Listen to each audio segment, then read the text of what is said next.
Let's go pour cette nouvelle vidéo, toujours à Bruxelles.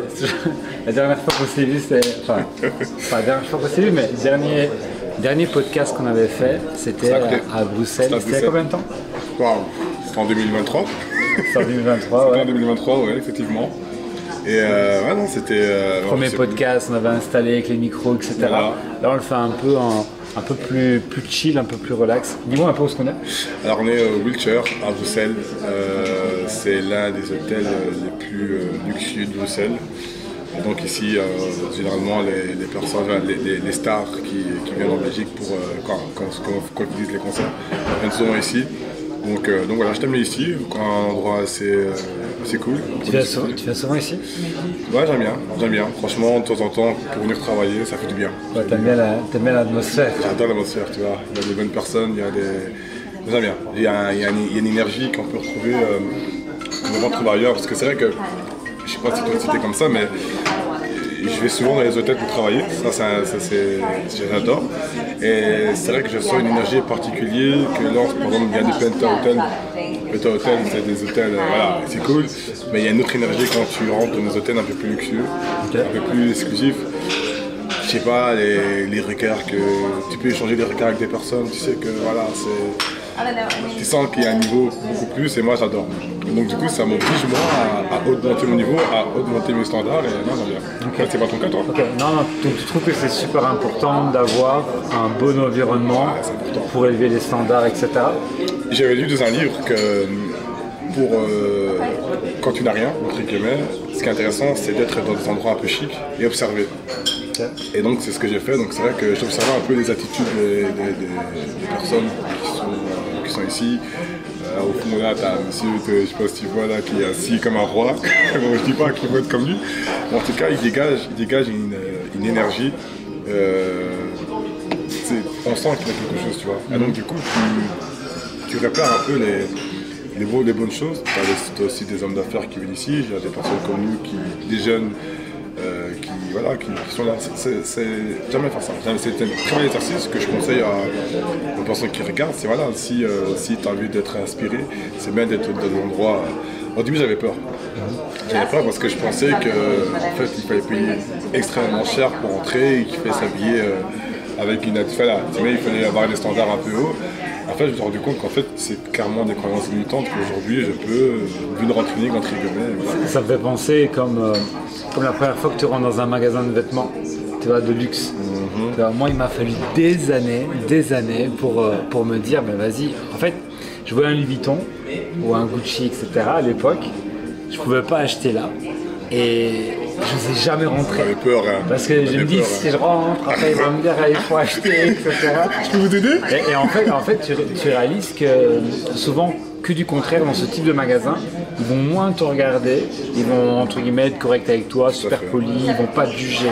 Que peut-être dans un magasin bon marché, vas-y, ils vont te mettre la pression. Même pas bonjour. Ils disent même pas bonjour, tu les déranges, etc. Donc rien que pour l'expérience, moi j'aime bien beaucoup fréquenter les beaux endroits comme ici, comme les beaux hôtels, parce que rien que pour l'expérience client, je trouve ça incroyable. C'est important l'expérience client. On te traite en fait comme un vrai client, comme un roi. Or que t'as certains endroits où on te néglige, or qu'ils vendent rien. Et donc ici, ils savent pas, ils vont pas fouiller ton portefeuille, ils savent pas si tu gagnes bien ta vie ou pas, mais ils vont te respecter. Et moi j'aime beaucoup. Je me souviens, j'avais vu un documentaire sur Louis Vuitton que tu achètes une coque ou un sac Louis Vuitton, tu seras traité de la même manière, tu vois. Ouais, c'est sûr. Et ça c'est intéressant, c'est pour ça que je pense que après.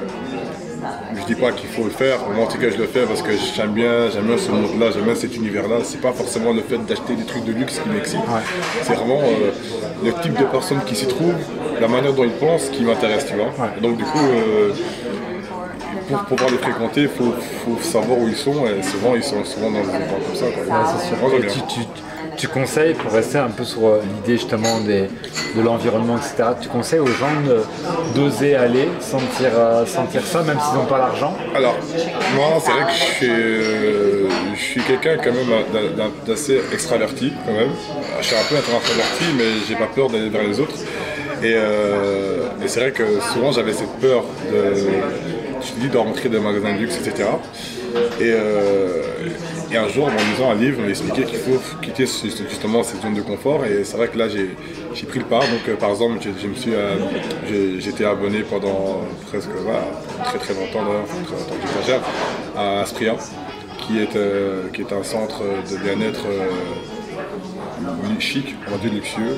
Donc, c'est pas un Basic Fit, c'est un peu plus cher. Mais voilà, là-dedans, tu rencontres des personnalités. Et du coup, tu vois qu'ils ont une attitude qui sont différentes, tu vois. Et donc, oser leur parler. Et pour moi, un très grand défi, je partais pas dans l'optique pour mon sport, c'était juste pour avoir des nouvelles rencontres. Un peu comme un club d'affaires voilà, où tu vas fréquenter les bonnes personnes. Ça a complètement changé ma manière de faire les choses, parce qu'aujourd'hui, maintenant, je connais les chefs de resto, je connais des personnes qui ont des entreprises. Il y a d'ailleurs on n'est pas amis, mais en tout cas, on discute bien avec une personne qui, son père a toute la rue de l'avenue Louise, tu vois. Donc du coup, tu vois, je dis pas que... Tu crées des contacts, tu augmentes ton répertoire. Exactement. Et en fait, comme pour investir dans les business, pour se développer, il faut avoir un très bon réseau. Ouais. Et en fait, voilà, il faut oser. Donc oui, je conseille fortement de faire le pas, même si je sais que c'est dur, mais il faut oser faire le pas. Ok. Et toi ? Ok. Bah écoute, moi 100%, moi c'est... J'essaye, je vais donner même un exemple, hein. Si je vais par exemple à une soirée, je ne vais pas y aller si je ne prends pas par exemple un espace VIP. Ça c'est un peu les conditions que je me suis imposées. Je préfère peut-être moins sortir, mais m'assurer d'aller dans un endroit où je suis dans un coin VIP, simplement juste pour tomber et avoir... Non, pas spécialement pour l'image, juste pour être avec les bonnes personnes et pour justement créer peut-être du contact là. Parce qu'on va se dire, tu vas à un concert, okay, je te prends un exemple d'un concert, tu es dans la fosse, d'accord ? Tu es dans la fosse, effectivement il y a une bonne ambiance, etc. Tu es là pour... voilà, tu kiffes. Mais c'est pas là où tu vas connecter. Déjà, c'est pas l'endroit pour, c'est assez agité, etc. Par contre, tu vas dans ce même concert-là, tu kiffes un peu l'ambiance, bien sûr, générale. Et en plus de ça, tu es dans un espace un peu plus réservé, un peu plus VIP. Mais déjà, tu sais que les gens autour de toi sont des gens un peu plus de meilleure qualité. Donc, tu peux très rapidement connecter, échanger tes cartes, etc. Moi, je me suis déterminé un truc il y a pas si longtemps. C'est que je vais plus dépenser mon temps, par exemple, en boîte ou dépenser de l'argent dans des choses, on va dire, vraiment du gros divertissement, si je n'en tire pas quelque chose de niveau professionnel. J'essaie d'allier vraiment les deux, au maximum. Après, moi, je pense que je suis un peu extrême. Ouais, c'est ça. Moi, perso, avant, j'étais de l'autre côté. Donc j'étais quelqu'un qui sortait beaucoup, donc jeudi, vendredi, samedi, dimanche, quand j'étais plus jeune. Aujourd'hui maintenant, à partir de 1h du matin, je suis fatigué, j'ai envie de dormir. D'ailleurs, je sais pas comment je le faisais. On s'appelait à minuit, bon, à minuit on se préparait. Ouais. Aujourd'hui c'est plus possible.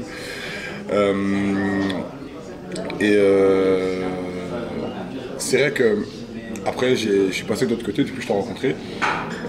En 2013, j'ai signé en 2013, c'est ça. Et c'est vrai que de 2013 jusqu'à maintenant, sortir c'était plus quelque chose que j'avais envie. Donc l'environnement, ça fait quelque chose. Et dernièrement, je suis parti avec un de mes amis voir un concert. Ça m'a fait du bien. Ah non, mais c'est sûr. Tu vois, donc je pense qu'il faut pouvoir aligner les deux, parce que je connais un entrepreneur, un Belge, qui lui a du succès, a énormément de succès, mais malgré tout il sort toujours, tu vois. Donc il arrive à... Ah mais je suis pour les sorties, mais encore une fois j'ai essayé de sortir, mais je vais me mettre par exemple, je vais aller essayer d'aller accéder dans les coins VIP, tu vois, pour pouvoir être les deux. Parce que quand tu es VIP, ce qui est cool, c'est que tu peux aller parler avec tout le monde. C'est vrai, mais le truc c'est que moi on m'a toujours dit, moi j'ai un ami qui lui est dans ce monde-là, et à chaque fois qu'il me dit viens, il m'invite, il dit viens, t'inquiète, tu vas faire des contacts, etc. Sauf que moi, alors je sais pas si c'est ton cas, en tout cas moi c'est le mien, ça va faire bientôt 11 ans que je suis entrepreneur. En 11 ans de temps, j'ai jamais eu un contact que j'ai rencontré en sortie dans lequel on a eu un projet business par la suite. Jamais eu, jamais.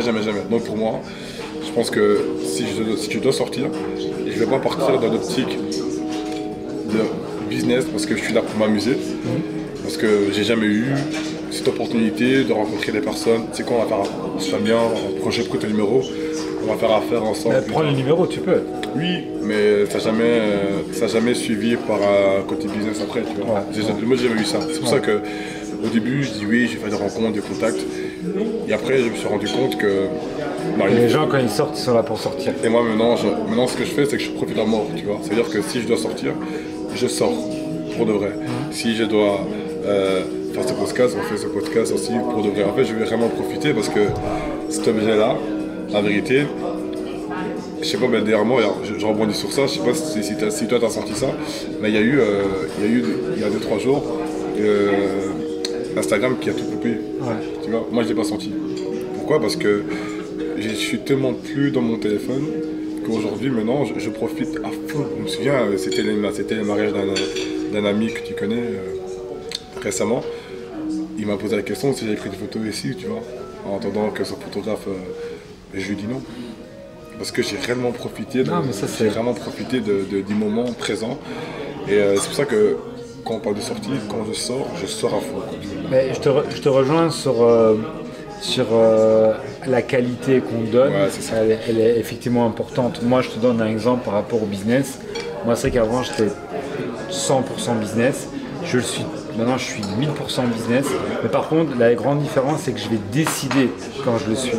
Par exemple, si je fais une tâche et que je suis 100% business, il n'y a que le business. Par contre, là, j'ai passé quelques jours avec ma famille, etc. Mais j'ai refusé des appels. Ça, c'est ce que je faisais jamais, tu vois. J'aurais jamais refusé des appels avant. C'est-à-dire qu'avant, j'aurais été en famille, j'aurais pris un appel en même temps, etc. J'aurais essayé de vraiment faire les deux, d'être partout à la fois et donc du coup nulle part. Est-ce que du coup, tu vas plus aujourd'hui prioriser sur tes business ou tu vas prioriser sur la famille? Chaque timing va avoir son temps, tu vois. C'est-à-dire que bien sûr... Parce que t'habites à Malte. On va en parler, mais justement le fait que j'habite à Malte, je suis très business, parce que je suis dans mon monde, je suis concentré, etc. Et c'est vrai que maintenant, je profite un peu plus de me dire, ok, je suis en Belgique, je passe une journée chez mon père, par exemple, vas-y, je vais vraiment mettre du temps à 100% avec mon père, tu vois, parce que je sais qu'après, je rentre. Donc j'essaie de mettre, comme j'ai dit, plus de qualité sur le moment. Maintenant, est-ce que je le mets... Du coup, je vais peut-être pas en mettre beaucoup, mais comme ça va être de qualité. Que par contre, parfois, j'en mettais souvent un peu partout, mais c'était pas de qualité. Et comment tu fais du coup pour gérer ça? Parce que ça, c'est un truc qui m'intéresse, parce que moi, j'ai pour objectif de très rapidement de partir à l'étranger. Ouais. Et comment tu fais pour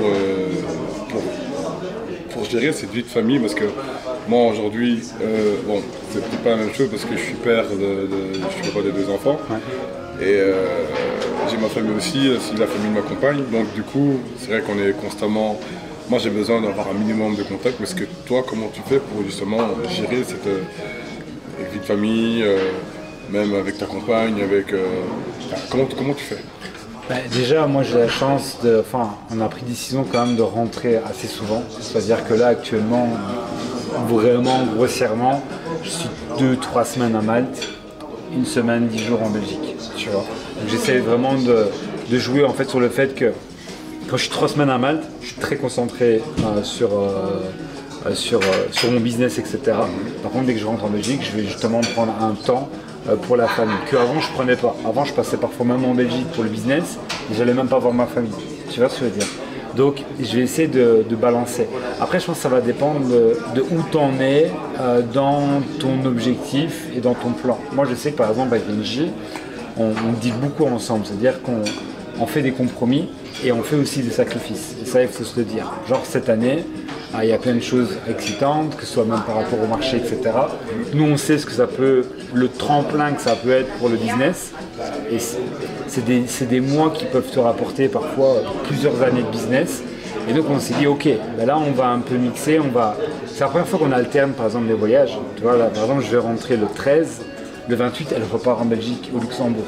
Donc, on essaye de rester 15 jours ensemble, on va profiter ensemble et on va travailler, bien sûr. Et à côté de ça, on va se déléguer un peu plus et du coup, alors, les rôles. T'es amoureuse, parce que c'est important aussi. Je pense que moi, d'abord, j'ai une question à te poser. Est-ce que pour toi, un homme peut réussir. Est-ce que. Non, comment dirais-je, un homme peut devenir millionnaire grâce à une femme? Je pense que c'est presque indispensable, en toute honnêteté, parce Moi, que pareil, pour moi, c'est indispensable. je pense que c'est un soutien de malade dans tout, que ce soit un soutien moral, un soutien psychologique, un soutien aussi pratique, il faut se le dire. Moi je le vois, hein, quand MJ elle est en voyage et que je suis tout seul à l'appartement, niveau business c'est plus compliqué, tu vois, il faut faire à manger, etc. C'est ça. Donc on a vraiment ce bon compromis. Après, moi j'ai beaucoup de chance d'avoir trouvé une personne qui comprend ce que je fais, qui va jamais m'embêter sur mon temps de travail, parce qu'on se le rend l'un l'autre, tu vois, elle voit ce qui se passe. Il y a quelques jours, elle m'a encore dit merci, tu vois. Et ça, c'est des choses qui sont touchantes, parce que là, regarde, elle est à Malte, elle accueille une amie à elle profite, etc. Et indirectement, c'est les conséquences des sacrifices il y a 2-3 ans, tu vois. Donc, elle va toujours être dans la compréhension, parce qu'elle sait ce que ça peut à chaque fois apporter. Et là, c'est vrai qu'on est sur une optique où on veut aller chercher un autre step, et donc on est sur ce mix-là, mais moi je trouve que justement on trouve un bon équilibre, parce que moi je suis quelqu'un de très solitaire.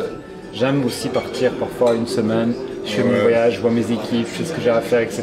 Elle adore, elle vient en Belgique, elle va faire son business, elle va prendre une soirée toujours pour aller au restaurant avec ses amis, un anniversaire, voir son filleul, etc. Donc tu vois, on trouve, moi je pense que c'est même le meilleur équilibre qu'on ait trouvé maintenant que même avant, tu vois, où on était tout le temps ensemble, tu vois. Donc après ça va dépendre, encore une fois j'ai pas d'enfant, on n'a pas d'enfant, donc on essaie de faire au mieux, mais en tout cas dans ce timing de vie là, pour moi c'est ce qui correspond, et c'est pour ça que le fait on va en parler d'ailleurs, que je sois parti à Malte, mais me permet justement de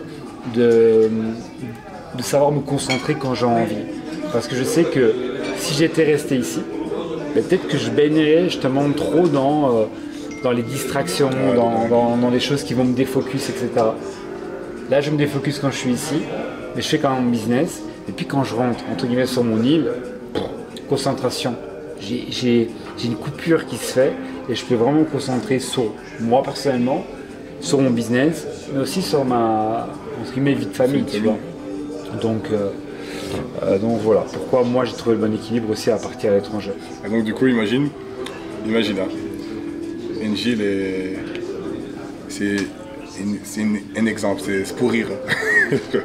Imagine, elle n'est pas entrepreneur. Parce qu'après j'ai une question sur ça. Elle n'est pas entrepreneur, mais elle contribue énormément à ton bien-être, etc. Tu te maries avec elle. Puis vous vous séparez. Tu fais quoi? 50-50? Tout ce que tu as construit 50-50? Ou alors chacun de son côté? Vraie question ça. C'est une question très compliquée. Est-ce que si elle a vraiment contribué, c'est-à-dire qu'elle m'a soutenu, et surtout qu'elle a été là avant ma réussite. Donc ça veut dire qu'en gros, que si par exemple aujourd'hui, c'est ça, voilà, tout ce que tu veux, aujourd'hui maintenant tu rencontres une autre personne, d'accord, tout se passe très bien, et tu te maries, etc. Et puis ça casse.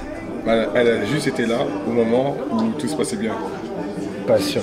Pourquoi? Pas sûr que je serais 50-50, parce que je ne serai jamais sûr de pourquoi elle était là, tu vois. Et donc du coup ça veut dire que tu vas plus mettre en avant une personne qui a connu tes galères qu'une personne que tu... Enfin, il y a peut-être des exemples comme ça. Indirectement, elle a contribué à ma croissance. Ah, donc, c'est vrai. Donc oui, après c'est toujours des questions un peu compliquées. Par contre, ce que je veille, et ça c'est super important pour moi, c'est quelle est son autonomie financière, tu vois. Je pense qu'elle veut la même chose aussi. Parce que pas tout le monde, parce que ça c'est une prochaine question, pas tout le monde aujourd'hui peut accepter qu'une femme entreprenne aussi. Ouais, exactement, parce que je vois beaucoup de podcasts où il y a des hommes qui disent si tu veux entreprendre quelque chose, entreprends, mais si tu n'as pas envie d'entreprendre, je suis là. Je suis là parce que je t'aimais bien. Mais est-ce que toi aujourd'hui, pourquoi tu... Je pense que si elle voudrait arrêter d'entreprendre, je lui dirais il n'y a pas de problème. C'est-à-dire que je la forcerai jamais à travailler. Donc ça veut dire si elle me dit demain, ouais j'ai pas envie d'entreprendre, ok, je suis là, il n'y a aucun problème. Maintenant, je pense que c'est intéressant qu'elle ait sa propre autonomie pour, moi je pense encore une fois à toute éventualité. Imagine il y a une séparation. Jamais, hein. Moi j'aurais pas envie que je m'inquiète, tu vois, quand mon enfant est avec sa maman, me dire ah mais c'est galère, elle est pas bien, etc. Je veux me dire ok, quand il est avec moi il a un confort, et quand il est avec sa maman il a un beau confort aussi, qu'il voit pas je souhaite pas la misère à la mère, tu vois, et moi jouer au gros, ah bah t'as vu, moi c'est moi qui ai l'argent, etc. Donc voilà, mais en même temps je vais pas imposer le fait qu'elle entreprenne. Si elle entreprend, tant mieux, elle fait son truc de son côté. Moi je la laisse vraiment faire son argent de son côté, on s'en mêle pas. Mais moi je m'assure, je joue mon rôle d'homme, je m'assure quand même du bien de la famille en général. C'est moi qui ai la responsabilité, je resterai toujours l'homme et puis moi c'est comme ça. Imagine, est-ce que tu perds tout. Tout perdu. Ouais. Et NJ maintenant, sincèrement, elle est en place, mais pas en place vite fait, elle est vraiment en place. Au point où si réellement tu peux ne rien faire, toi tu peux rien faire, tu peux chill, tu peux toute ta vie. Tu fais quoi? C'est des choses que tu accepterais quand même, ou alors tu dirais quand même qu'elle est en place. Quand je dis en place, c'est que c'est bon, elle a son business qui est chiffré de dingue. Tu fais quoi toi? J'aurais dû par rapport à l'ego. Après, j'avoue que j'ai connu ça. C'est-à-dire que mes premières années, il y a 5 ans, quand j'entreprenais, quand je me suis relancé, on va dire ça comme ça, je me suis relancé dans des mauvaises conditions. Elle avait un salaire, pas ouf du tout, mais elle avait un salaire. Elle m'a aidé les premiers mois, tu vois. Donc j'ai dû... Mais c'est cet ego-là qui m'a poussé à accélérer aussi, parce que je ne pouvais pas rester là-dedans. C'est-à-dire que j'ai accepté peut-être quelques semaines, entre guillemets, d'aide, mais après il faut que je rende x10, tu vois. Donc si je dois, je le ferai, mais je sais que ça serait extrêmement temporaire, parce que je repartirai sur un autre truc. Tu vois, ça c'est sûr. Et donc tu voulais en savoir un peu plus aussi par rapport à Malte. Tu voulais échanger par rapport à... Ouais, parce que c'est une destination qui m'attire beaucoup. Et c'est vrai que moi j'ai des enfants. C'est vrai que pour revenir un peu sur ce qu'on disait tout à l'heure, moi j'ai aussi de la chance d'être avec Sarah qui était là financièrement quand rien n'allait pour moi. Et moi ça n'a pas duré quelques jours, ça a duré des mois, voire des années. Pas des années, j'exagère, mais en tout cas elle m'a beaucoup soutenu. Et parce que le business ça monte, ça descend avec tout ce qui s'est passé autour, avec mon fils sur le Libye, en Italie, tout ça m'a impacté. Et ça c'est des choses qu'on ne se dit pas, parce que souvent par ego on se dit ouais, on va le faire, mais après ça part en cacahuète. Et c'est vrai qu'aujourd'hui maintenant ma situation financière a complètement changé et j'avais pour objectif de partir très rapidement à Malte, mais ça ne s'est pas fait. Mais cette année ça va être fait. Et donc du coup c'est vrai que je me posais la question comment d'abord tu as pris la décision de partir parce que la Belgique ne te donnait pas ce que tu voulais, si j'ai bien compris. Et ensuite Malte, mais est-ce que Malte est la destination finale? Ah non, on va revenir ça après, mais pourquoi Malte? Ok. En fait, déjà il faut savoir que depuis que je suis enfant, je pense, j'ai ce rêve de partir, tu vois. Ça a été d'abord les États-Unis, ça a été, voilà. J'ai toujours eu au fond de moi cette sensation que la Belgique n'était pas ma destination finale, tu vois. On va comprendre pourquoi, c'était comme ça. Et en fait, pourquoi ça s'est vraiment précipité par rapport à Malte, c'était concours de circonstances aussi également. On a eu le Covid, on a eu la période Covid.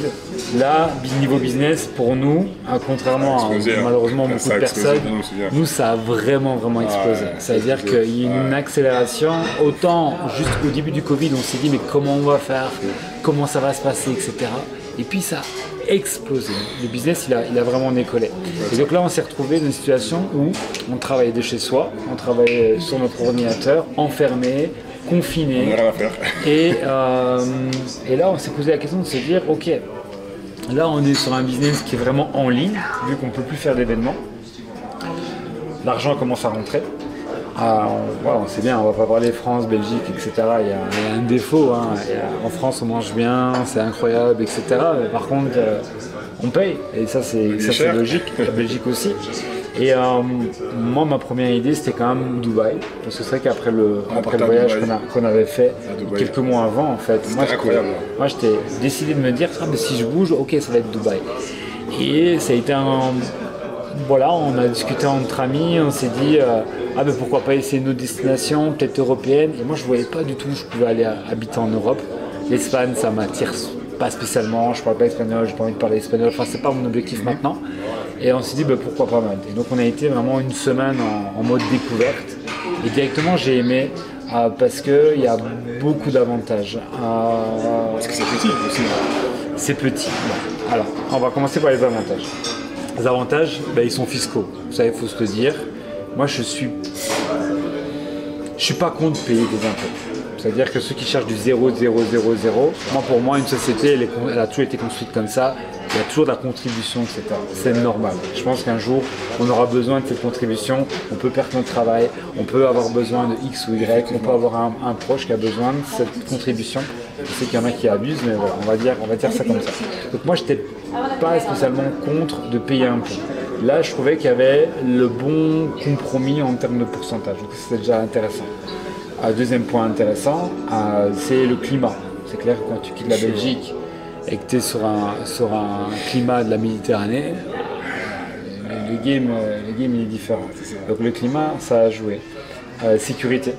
Parce que je t'avoue que quand tu commences à gagner un peu d'argent en Belgique, toi-même tu sais, t'as peur d'acheter une nouvelle voiture, on va te mettre un coup de clé, on va te séquestrer, on va te faire des trucs de ouf, tu vois. Et donc tu penses pour plus tard, c'est pas ouf.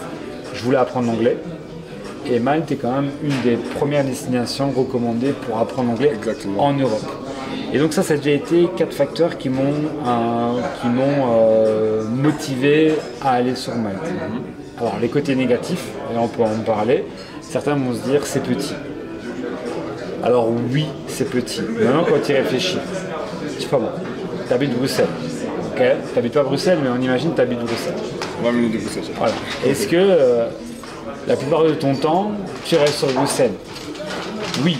Tu vois, tu vas pas te taper Ostende tous les jours, la mer, Bruges, voilà. Souvent tu vas rester au même endroit. Donc en réalité, le fait que ce soit petit et qu'on reste dans la même zone, on le fait dans la vie traditionnelle. Et surtout, moi où je vois un inconvénient, mais pas dans notre métier, c'est qu'on a une faculté, nous, c'est de pouvoir voyager quand on veut. Exactement. Entre nous, moi je suis sur mon île, tous les mois je prends l'avion. Okay.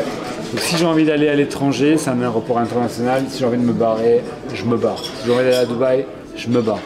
Donc pour moi, c'est clair que si tu es maltais, avec un salaire de maltais, et que tu es bloqué sur ton île, c'est un peu comme si toi tu voyais Charleroi, que... Même à Charleroi, même Bruxelles, tu n'as pas d'argent pour voyager. Tu as des gens, ils ont jamais pris l'avion et ils vivent à Bruxelles depuis des années. Donc, en fait, pour moi, le problème il est partout, c'est juste question d'argent. En fait, une fois que tu as l'argent, t'es jamais bloqué quelque part. Donc on peut pas te dire ouais mais tu vas te faire chier, reste au même endroit. Mais non, mais on est en 2024, tu prends un avion, tu payes et puis tu te bats. En plus t'as l'Italie qui est à côté. J'ai l'Italie qui est à côté, c'est très central, je peux aller aussi facilement en Afrique que du côté de la Turquie, qu'en Europe, il y a même un direct sur Dubaï.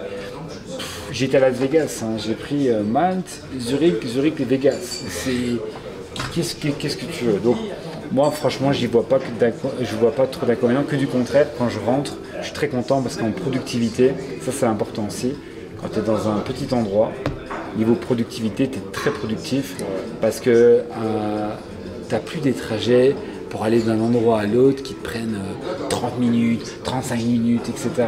Moi, au pire, la semaine, si je dois faire un déplacement, c'est 10, 15, 20 minutes. C'est la galère. 20 minutes max. C'est la galère, mon gars. Et tu sais que nous, à Maltais, tu lui dis, le mec, il habite, je sais pas moi, à Slima. Moi, j'habite à Melia, 15 km. Tu lui dis, j'habite à Melia. Pour lui, c'est... Ah ouais, non, c'est pas mal, c'est trop loin, tu vois. Donc... on n'a pas ce même rapport. Donc moi, j'y gagne beaucoup en productivité. Donc, je reviens à ce que je te disais tout à l'heure. Et quand je reviens sur Malte, je peux être focus sur mon business. Je ne perds pas de temps dans des trajets X ou Y. Donc pour moi, ça, ouais, c'est Bah oui, franchement que de l'avantage pour tout ça. On en revient un peu dans ce que tu disais, donc par rapport à l'environnement. Ça fait tout, hein. J'avais écouté dans un podcast dernièrement, parce que j'écoute beaucoup de podcasts. C'est mieux des podcasts que des livres, parce que les podcasts, tu vois vraiment la vraie vie des personnages. Il expliquait justement qu'il y avait apparemment l'armée américaine est connue qui prend souvent de la drogue très dure, de la drogue dure. Et en sachant tout ça, il y a un organisme qui a fait ils ont mis en place des choses pour les aider à combattre tout ça. Ils se sont rendus compte qu'en fait que les personnes, quand elles étaient à l'armée et qu'elles revenaient avec leur famille, mais le taux de personnes qui continuent à faire ça, était seulement de 2%. Okay. Ce qui veut dire en gros que quand tu es dans un environnement avec des gens comme ça, c'est facile, mais quand tu es avec ta famille, tes amis, etc., ben, tu n'as plus personne qui est dans cette même vague-là. Ah, donc du coup, ben, t'auras pas le besoin de pouvoir consommer la drogue. Et c'est important ce que tu dis parce que ça va au-delà, ça va au sens que tu dis qu'en gros, ben, quand t'es en Belgique, ouais, c'est un peu chill parce que t'es chez toi, tu te sens à la maison entre guillemets, t'es pas dépaysé, mais quand t'es à Malte, tu sais que t'es parti, c'est focus. Et donc du coup, Malte, est-ce que Malte est ta dernière destination? Est-ce que tu voudrais vivre ailleurs? Alors, je t'avoue que quand je suis arrivé à Malte, je pensais que j'allais rester qu'un an. Donc là, ça fait 3 ans. Donc en réalité, j'ai très du mal à prévoir. Je pense pas que ça sera du tout ma destination finale. Je pense. Quand allez-vous si tu veux nous partager? Je vais être honnête avec toi. J'ai toujours eu ce rêve d'aller aux États-Unis, par exemple. Mais de moins en moins, j'ai l'envie. Parce que je trouve que niveau rapport qualité-prix, les États-Unis ils sont en train de perdre beaucoup. Dans le sens où ça devient très cher. La sécurité, ben voilà, tu peux te faire braquer n'importe où, tu peux avoir une fusillade normal, peu importe où, etc. Ah, il y a un mort. Donc, je suis très mitigé entre. On a toujours voulu un peu aller du côté de l'Asie, vu que NJ a des origines indonésiennes, ou Bali, etc. Ce qui me dérange par rapport à ces destinations, c'est le décalage avec l'Europe. Très loin, les 8 heures de décalage, etc. C'est sûr. Ça dépendra où est situé un peu le business aussi. Donc ça, c'était une option. Sinon, je l'avoue, et je ne vais pas parler que de Dubaï, parce que je pense que dans les pays arabes, beaucoup d'autres villes vont émerger. Là, on parle beaucoup de Dubaï. Mais moi, je ne serais pas du tout étonné que dans 5 ans, il y ait une autre ville des Émirats qui explose. Tu vois, il y a déjà, Singapour aussi. Il y a plein de choses aussi, ou même Singapour, etc. Mais why not? Je reste ouvert. Moi, je verrai où ma famille sera le mieux, où la sécurité sera le mieux. Et en 3e position, bien sûr, l'avantage fiscal. Mais pour le moment, honnêtement, après 3 ans, on commence à trouver un peu notre stabilité. On commence à se sentir bien. Et tu sais, tu peux pas faire une vie, tu peux pas toute ta vie bouger tout le temps et casser en fait cette routine. Tu peux faire ça quand tu as 18-20 ans, etc. Mais à un moment donné, tu as envie de construire, tu as envie de te poser. Donc pour moi, Malte, ça sera quand même une destination moyenne dans le sens long terme, moyen terme, peut-être long terme. Après avoir, ça tombe dans 20 ans, je suis toujours là-bas. Ça tombe dans 2 ans. Moi, personnellement, je sais pas. Je sais. Avant, j'avais une pensée de voyager partout. Aujourd'hui, depuis que je vais me 32, donc on commence à devenir de plus en plus vieux. Tu as besoin de trouver ta base. Oui, j'ai vraiment besoin d'avoir une base. Je te jure que aujourd'hui, maintenant, quand t'es parent, tu penses plus à l'avenir de tes enfants. Bien sûr. Est-ce que c'est intéressant que, par exemple, moi, je vais partir en MAD, mais les enfants seront toujours en Belgique, parce que madame, elle travaille en Belgique, elle a sur un très gros projet. Et donc voilà, je ne veux pas spoiler, mais bientôt elle se mettra indépendante aussi, donc tu vois. Donc, je pense qu'il y a de plus en plus de gens maintenant qui arrivent à jongler les deux, tu vois. Peut-être faire limite 6 mois, pas 6 mois d'affilée, tu vois, mais je pense que si tu fais des allers-retours, tu peux pas trop le ressentir. Tu sais, si tu partirais même tous les 15 jours, tu rentres à Malte, etc. C'est ce qui est prévu. En réalité, tu arrives à trouver après, ce que sur du long terme, c'est tenable. Franchement, je sais pas, moi je suis pas dans une situation de vie de famille, ça tombe, je dis ça, oui c'est tenable, et en réalité ça le sera pas du tout. Après j'ai la chance, c'est que les enfants sont très collés à maman, tu vois. Donc ouais, mais ils sont avec moi aussi. Le rôle du père il est quand même important. Ah oui, il est très important, il est très important. Ça, le père apporte la stabilité, tu vois, quand madame, quand Chloé qui veut pas écouter maman. Encore ce matin, elle a dit lève-toi, enfin, elle était dans notre chambre et elle devait juste se lever pour mettre ses baskets, elle voulait pas. J'ai écrit un bon coup, t'inquiète qu'elle a pas directement quoi, donc non, c'est fou. Ouais. Bah, écoute, j'ai trouvé ça super sympa comme échange. C'est vrai que le premier podcast on était plus sur son business, histoire, etc. D'ailleurs, je vous conseille, si vous ne l'avez pas vu, allez voir le podcast qu'on a fait il y a maintenant quelques mois. Je vous le mets en description et je vous le mets d'ailleurs juste là. Voilà, il est quelque part là. Il est juste généralement, il est au-dessus à droite, donc je pense que c'est par là.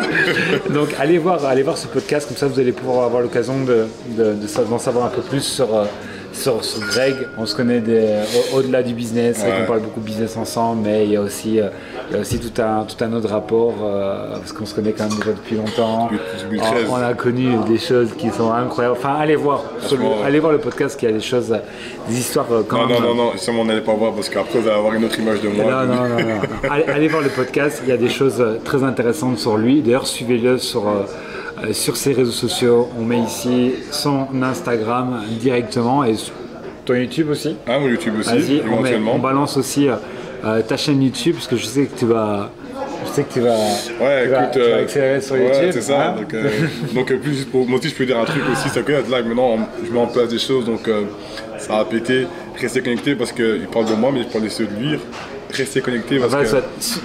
Suivez-nous. Voilà. Il y aura des choses qui vont être intéressantes. Et force à vous. N'oubliez surtout pas de vous abonner à la chaîne, de mettre un petit like, de mettre un petit commentaire aussi. Mettez même des questions qui vous viennent à la suite de cette vidéo.